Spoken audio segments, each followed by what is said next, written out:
how to cancel order on the shop app. So first you want to load up the shop app itself, and here I'm just going to create a sample order. So for example, let's say that we want to order this hoodie. I'm just going to scroll down, add it to cart.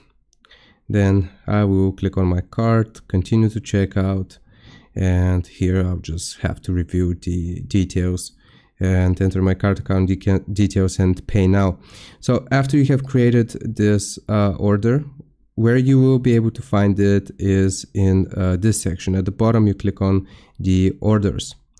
Now from here, what you want to do is just click on the order itself. You will see 3 dots like so, and here you can, if you have any orders, you can click on the order itself. Then click on the 3 lines or 3 dots in the top right corner, and you should see an option to cancel the order. And that's how you do it.